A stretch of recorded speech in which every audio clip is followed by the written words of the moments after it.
Let's bring out my first guest, shall we? Do we have any jazz fans out in the crowd tonight, by the way? What do you say?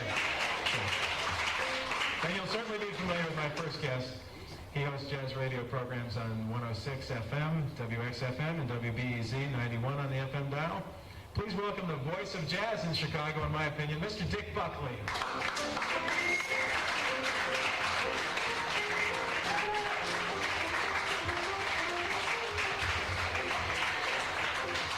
Yeah, there's the theme, Dick. Makes you feel right at home, doesn't it? Mm-hmm. I got to read something here. This is great. It was from the article in the Reader, you know, a couple of years ago. His voice bears the full fat sound, the full fat sound of Ben Webster's tenor saxophone, delivered with the easy tempo of Count Basie's Kansas City 7. Wow. Wow, yeah, that's all right. Is that you?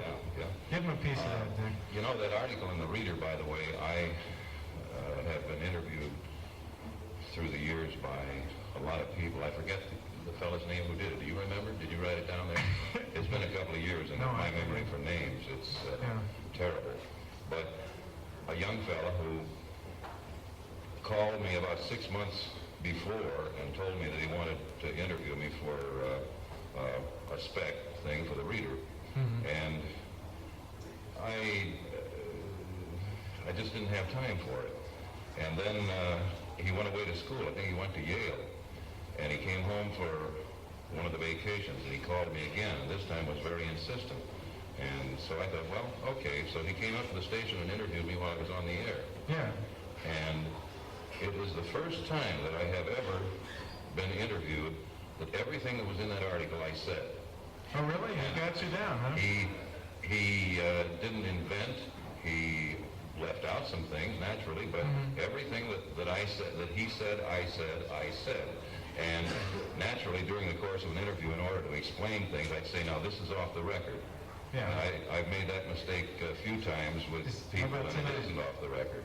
Is this on the record tonight? This is off the record. All right. By the way, when you were doing the thing with the horn, reminded me of a great story about Miles Davis. Don't stop me if you've heard it.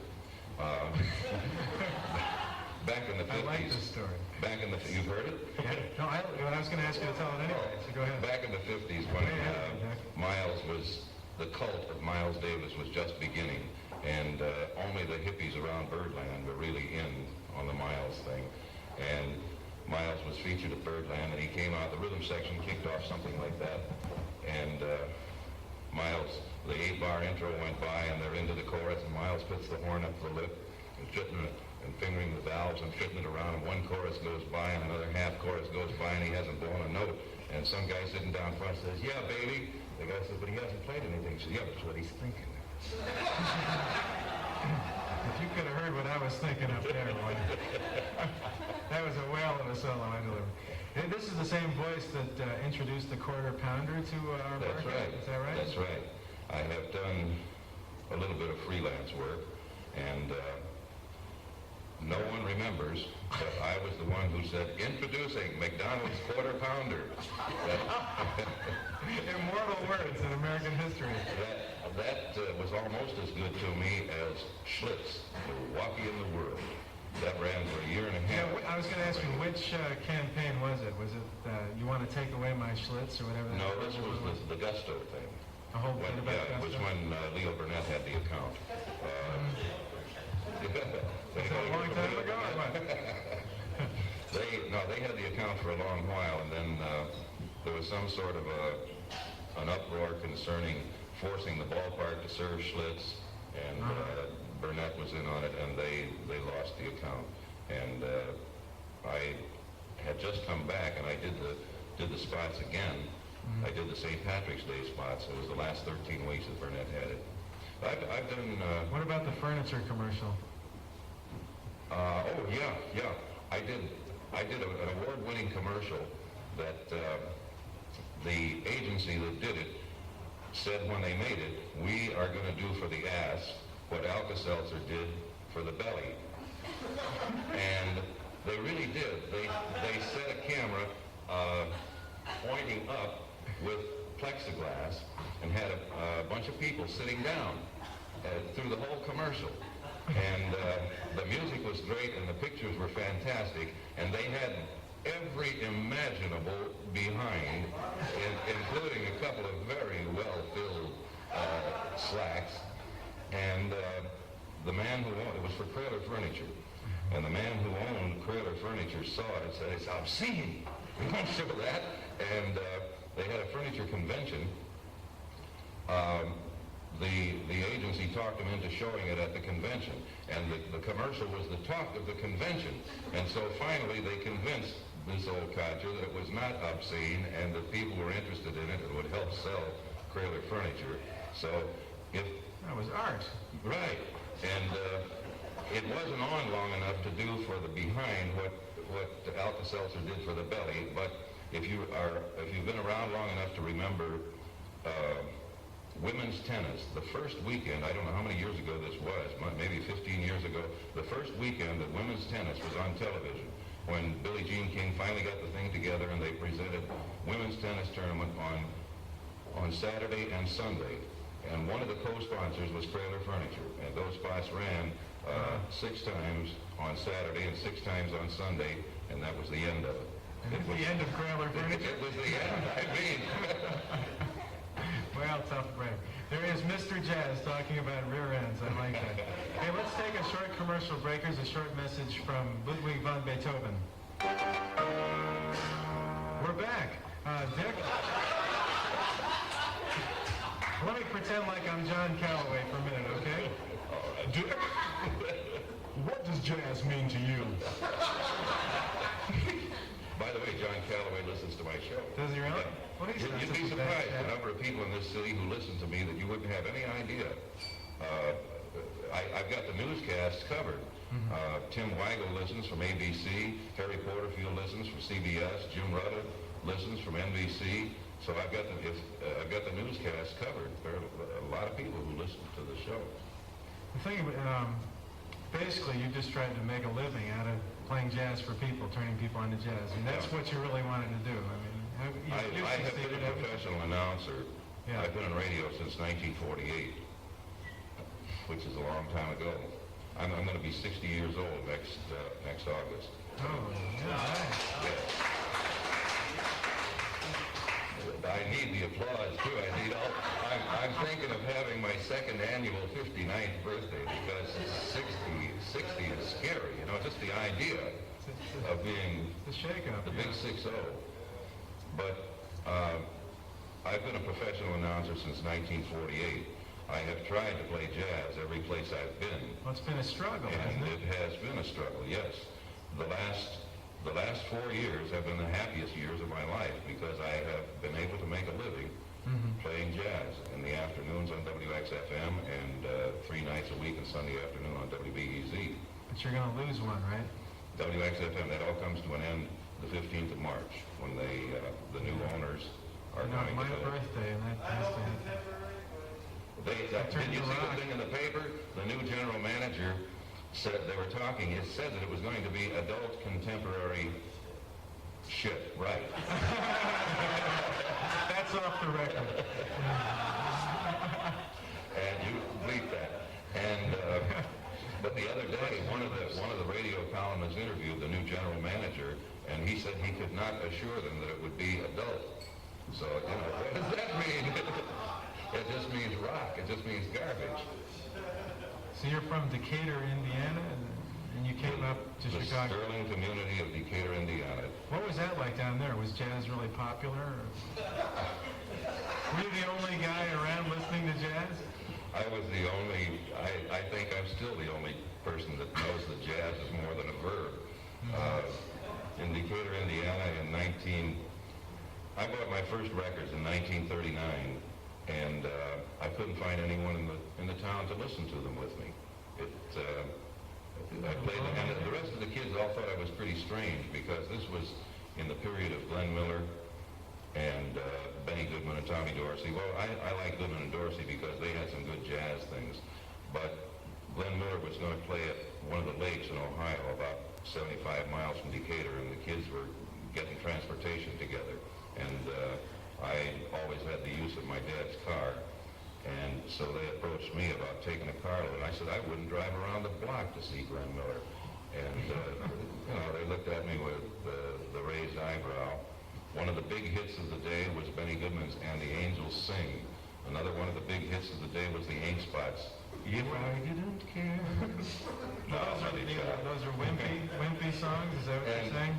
They were, yeah, but they were just hits of the day. Like, Goodman had the big record on And the Angels Sing, and the Ink Spots with If I Didn't Care. Now, Count Basie had a record that covered both of them. Yeah. And I had the Basie record. But this was no good to the kids. They wanted to hear the Ink Spots and that. And I had the Basie version with four of the loveliest bars by Lester Young you ever heard, but it meant nothing to them. Mm-hmm. So you didn't have any friends that were listening to jazz. So when you came up here, who did you befriend? Who became your cronies? It's in the 40s, right? It was after the war. It took me a while to get to Chicago. I started in radio in Fort Wayne, and in 1948, when I worked in Fort Wayne, I worked in Indianapolis. I worked 3 months in Springfield, Missouri, and I got a pink slip in my pay envelope for the best interests of KWTO, that was the station, and yourself. Your services are no longer required. Jeez. And then I came to Chicago in 1954, and I've been here ever since. I moved into an apartment with a promotion man by the name of Dick Buckley. Anyone here ever heard of Dick Buckley? I doubt that anyone here is old enough.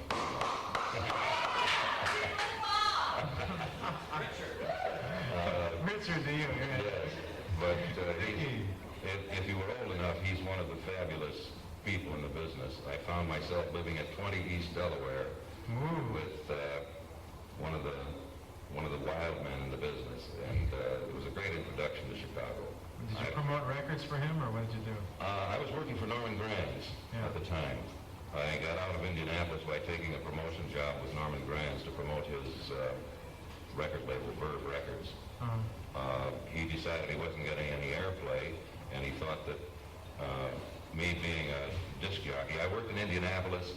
Indianapolis had a major pressing plant, RCA Victor pressing plant, and they used to do Granz's work. When he'd come to Indianapolis, he would stop off to see me, be on my show, let me play the new releases, and since I was the only person in the whole area that was playing jazz, and I told him one time that I would love to have a promotion job with him, and he was sitting in his office one day and decided he wasn't getting enough airplay and remembered what I said, called me and asked me if I'd like to go to work for him, and I did. He had distributors in the 28 major markets of the city, and when I took off from Chicago with a suitcase with a couple of changes of underwear and a couple of clean shirts and another suit, I didn't get back to Chicago for 2 months. I was on the road constantly, and never in any city any longer than 2 days. A lot of times that's 1 day. But I did him some good. And then he discovered he was spending too much money on the promotion budget, and I was the new man, and he cut me loose. So I was here in Chicago looking for a gig in radio. And What was the jazz scene like at that point? It was a lot livelier then than it was now. In the mid-1950s, jazz was beginning to enjoy a resurgence, yes. The West Coast thing had taken over. And Jerry Mulligan's quartet, Dave Brubeck, Stan Getz quartet, George Shearing came along. There were a lot of soft, pretty things that were coming out that captured the public's ear. It was a good introduction to jazz for people at the time. What was the thing in that article, in the reader, the article in the reader, where you were jumping on the L train going up to the north side? Oh, yeah. What were all those spots? That sounded like a wild night. When I was here going to school, going to radio school in 1947. I came here in the summer of 47 to go to radio school. And jazz, that was the year that the Blue Note opened, Jazz Limited opened. There were jazz enjoyed a resurgence. And I was working in the record department of the old Boston store during the day, full-time during the day, going to school at night, still trying to keep up an active social life, and still a sex life, let's make that, and it's off the record. and enjoy the jazz. I would start out in the basement of the Sherman Hotel, where you could stand outside the Panther Room and hear the music, listen to the Charlie Ventura Group with Kay Winding and Buddy Stewart, get on the L and ride out to Argyle, the Argyle Show Lounge, which was right at the L stop, which had Charlie Parker with the classic quintet with Miles Davis and Duke Jordan and Tommy Potter and Max Roach. Half a block down the street was Roy Eldridge at a club called the Airliner. And then get back on the L and ride out to Howard Street. Art Tatum was working at a club called the Detour. Slam Stewart Trio was working at the Silhouette. Come back on the L, and if I could stay awake, get off at Grand Avenue and catch the last set of Sidney Bechet at Jazz Limited. And just all in one night, and for the price of a beer.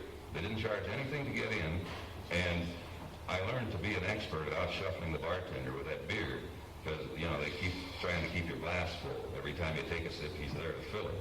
And so when you see him coming down the line, you just kind of casually reach out and pick up the bottle, and he goes by, and then you set it back down, and you nurse a beer through a set. You ever slip a flask in one of those places? Is that, Anything. And at the Blue Note, when the Blue Note opened, I made friends with the girl who was the cashier and the guy who was the bartender. And she let me in for nothing, and the bartender said, just put some money on the bar and make it look like you're buying a drink, and he'd keep a full drink in front of me all the time. So I enjoyed a lot of good music. giving away all your secrets to this crowd. The waitresses are going to be very perturbed with you. What, you're going to make a big admission here, since we are off the record, about somebody you listen to and enjoy on the radio? We thought this would be a good time to let everybody know, for me to come out of the closet, so to speak. I'm a Steve Dahl fan.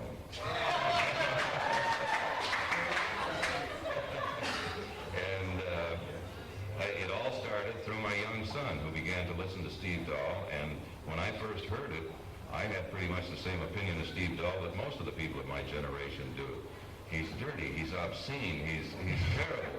But the more I heard him, you know, I've always been, I just haven't been a member of the herd. From the time I was a kid in high school collecting jazz records.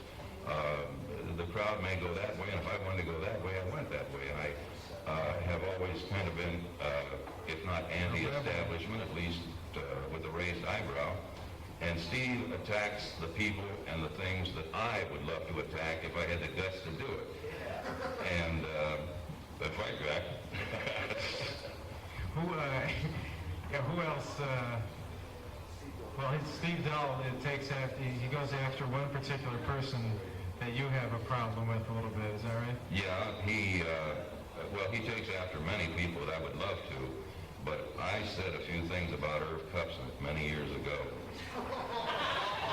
I just told the truth as I saw it. Now, I'm positive that Kup didn't hear it, but somebody who knows Kup did hear it and told him.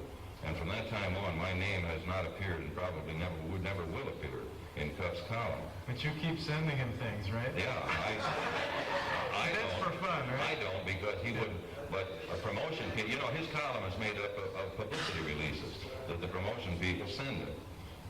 He has a blank, and he just fills in the names every day. And you can tell where he's been and where he ate for free and where he drank for free and where he's going to be tomorrow night. And